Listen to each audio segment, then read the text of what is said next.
राधे राधे भक्तों। तो कैसे हैं आप सभी। आज हम आपको बताएंगे कलयुग के भरत और लक्ष्मण की कहानी। आइए सुनते हैं।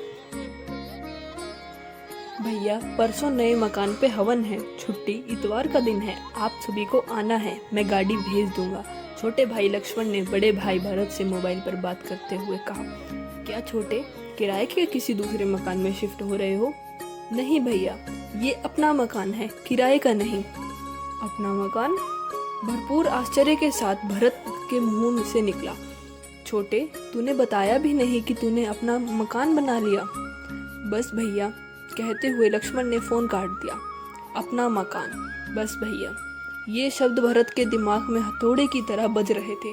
भरत और लक्ष्मण दो सगे भाई और उन दोनों के में उम्र का अंतर था करीब 15 साल। लक्ष्मण जब करीब 7 साल का था तभी उनके माँ बाप की एक दुर्घटना में मौत हो गई। अब लक्ष्मण के पालन पोषण की सारी जिम्मेदारी भरत पर थी। इस चक्कर में उसने जल्द ही शादी कर ली कि जिससे लक्ष्मण की देखरेख ठीक से हो जाए। प्राइवेट कंपनी में क्लर्क का काम करते भरत की तनख्वाह का बड़ा हिस्सा 2 कमरे के किराए के मकान और लक्ष्मण की पढ़ाई व रहन सहन में खर्च हो जाता। इस चक्कर में शादी के कई साल बाद तक भी भरत ने बच्चे पैदा नहीं किए। जितना बड़ा परिवार उतना ज़्यादा खर्चा। पढ़ाई पूरी होते ही लक्ष्मण की नौकरी एक अच्छी कंपनी में लग गई और फिर जल्द शादी भी हो गई। बड़े भाई के साथ रहने की जगह कम पड़ने के कारण उसने एक दूसरा किराए का मकान ले लिया। वैसे भी अब भरत के पास भी 2 बच्चे थे, लड़की बड़ी और लड़का छोटा। मकान लेने की बात जब भरत ने अपनी बीवी को बताई तो उसकी आंखों में आंसू आ गए। वो बोली, देवर जी के लिए हमने क्या नहीं किया। कभी अपने बच्चों को बढ़िया नहीं पहनाया, कभी घर में महंगी सब्जी या महंगे फल नहीं आए।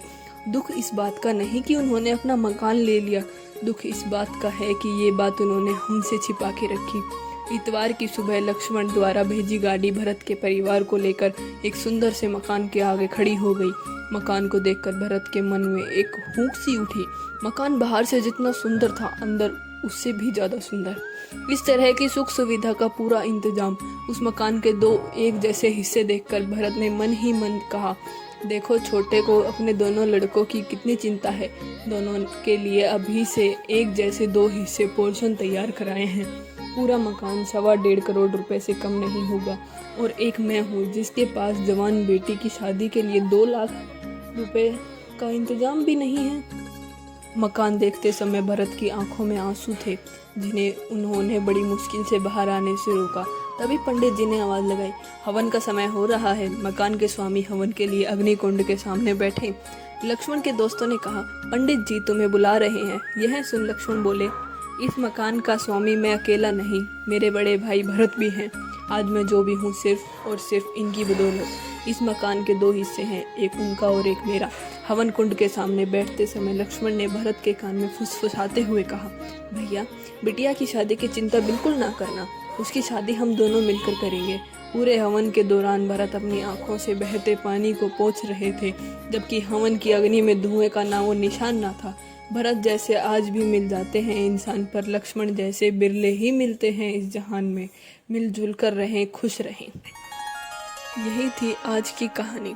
अगर आपको यह अच्छी लगी हो, इससे कुछ सीख मिली हो, तो ज़रूर लाइक करें और शेयर ज़रूर कर दें अपने दोस्तों को, और सब्सक्राइब करें ऐसी और वीडियोस पाने के लिए।